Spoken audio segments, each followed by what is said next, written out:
Hi there, lovely. Jules here. Today I'm going to talk to you about this thing that I hear very often when I'm working one to one with clients, which is that romanticized part of drinking, the, you know, sipping something like a nice cocktail at a barbecue or having a sitting by the sea on holiday and having a watching the sunset with a drink. And we get these ideas from advertising.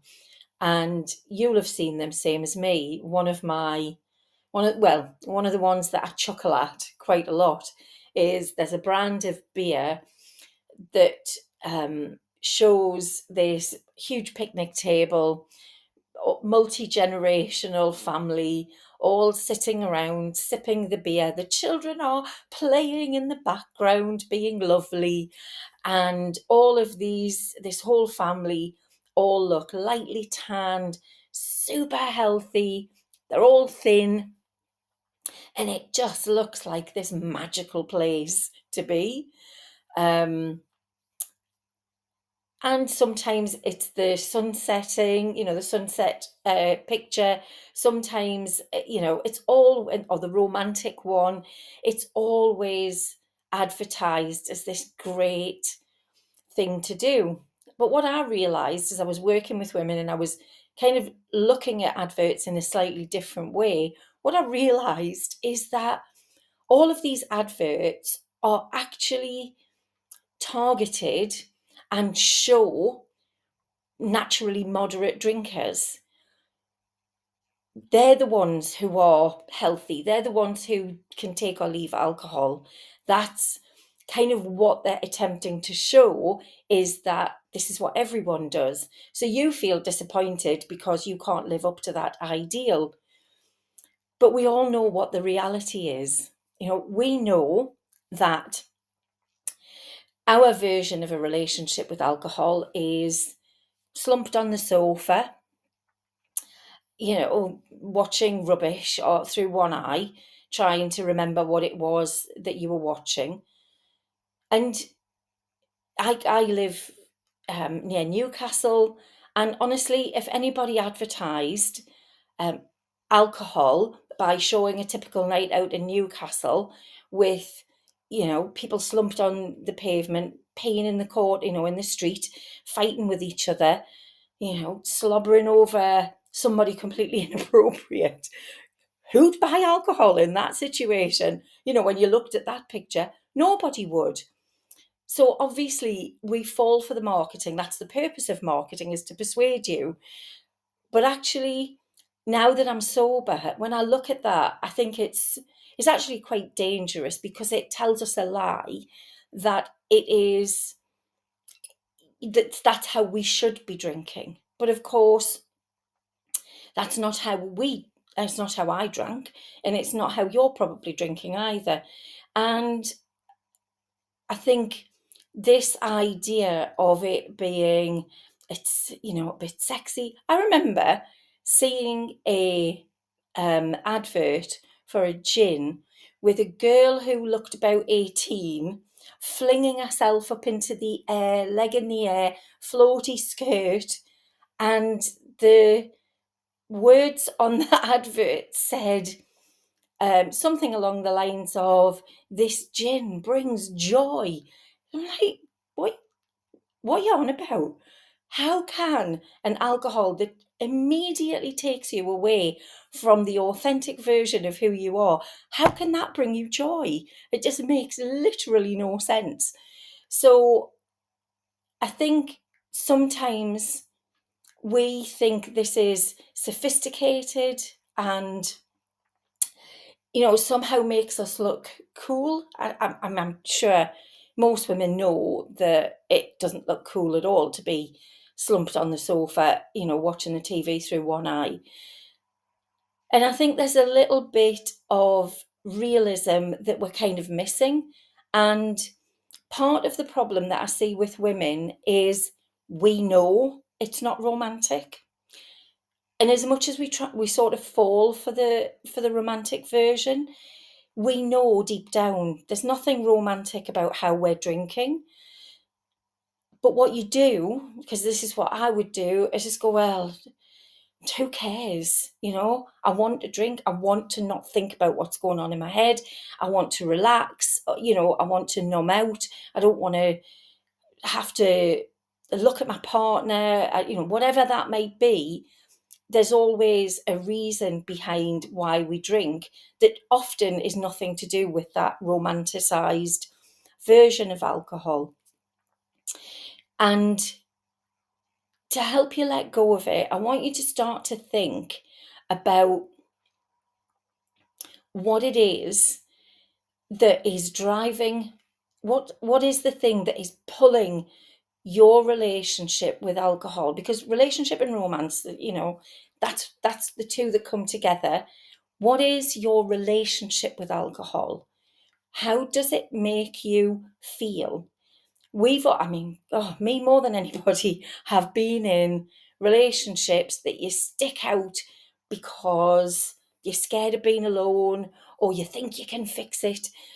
And we hang on and we hang on, we make ourselves miserable, and then we get to the point where we've had enough, or they do, and it ends, and then there's the misery that comes with it. It's that, to me, the relationship with alcohol is no different.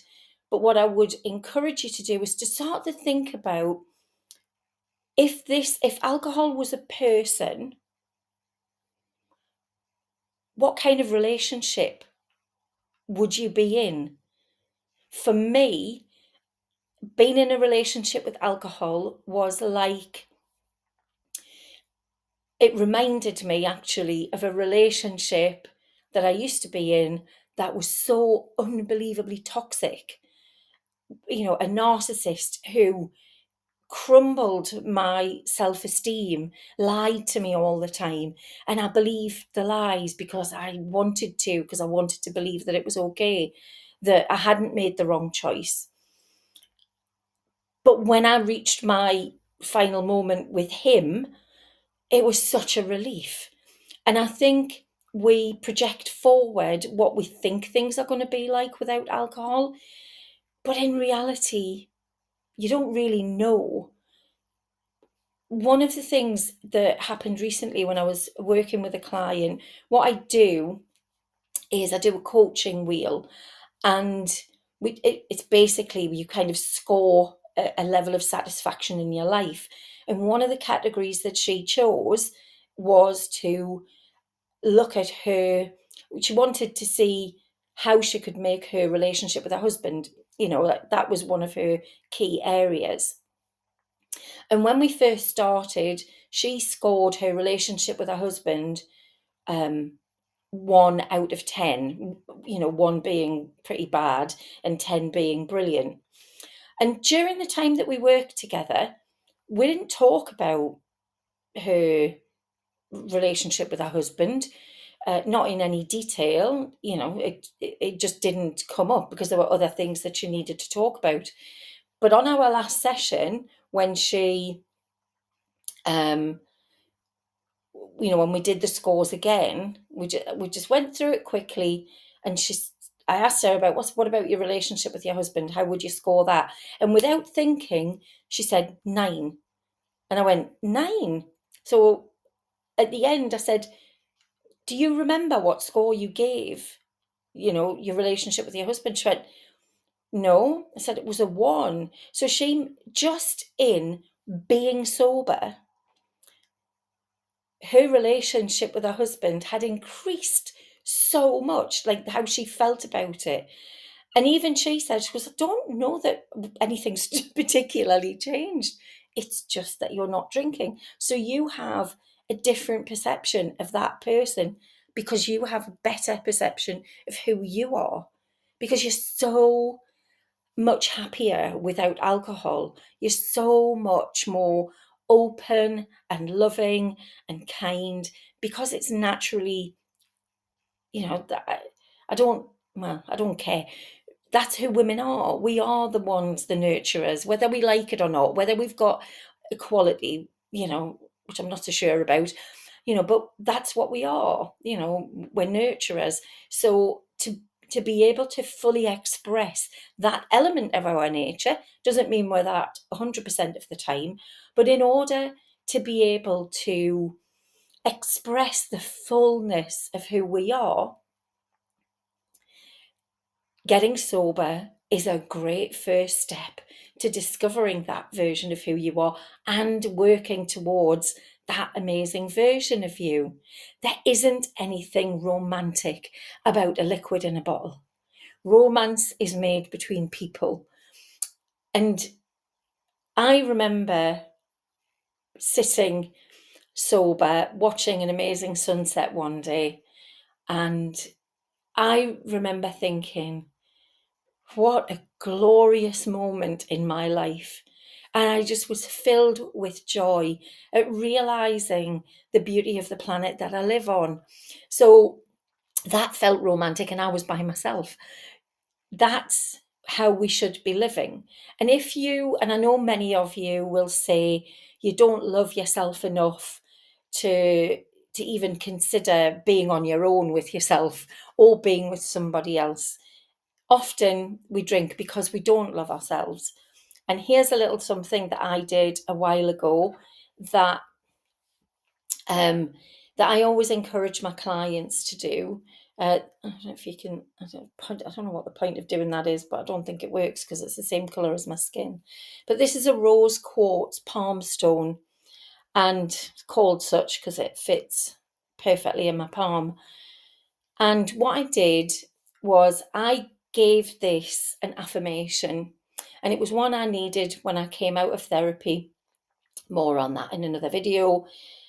And I placed this where I have my coffee in the morning, and every time I pick it up, the affirmation that I give it is, I love myself unconditionally. Now, what happened is the next day after I decided that was the affirmation for me, I kind of forgot. And then the next day I was like, no, come on, you wanted this. So I put it in my hand and I said, I love myself unconditionally. And honestly, at first, it felt a bit weird because we're not taught that loving ourselves is a good thing. But deep down, we know it is. It's awful. We should really not listen to anything anybody in society says, but only listen to our own inner voice, the heart of who we are. And over time, I didn't have to put it in my hand, and I would just look at it and go, yeah, I love myself unconditionally. And that has just gone on. And the more I've said it to myself, the more I know it to be true. So I would highly encourage you. This is a rose quartz, which is about love. So you might want to Google palm stones and see if you can find something that speaks to you and think of an affirmation. And if you can't think of one, get in touch with me via my website, julesrutherford.com, and I'll give you a hand with that. Below in the description box, there is a link to a free ebook, so please feel free to sign up and get that. And if you like and subscribe this video, it helps reach other women like you who are looking to quit grey area drinking. I hope you'll come back for more. Please start thinking about you and not alcohol. That's the way to freedom. Much love. I'll see you soon.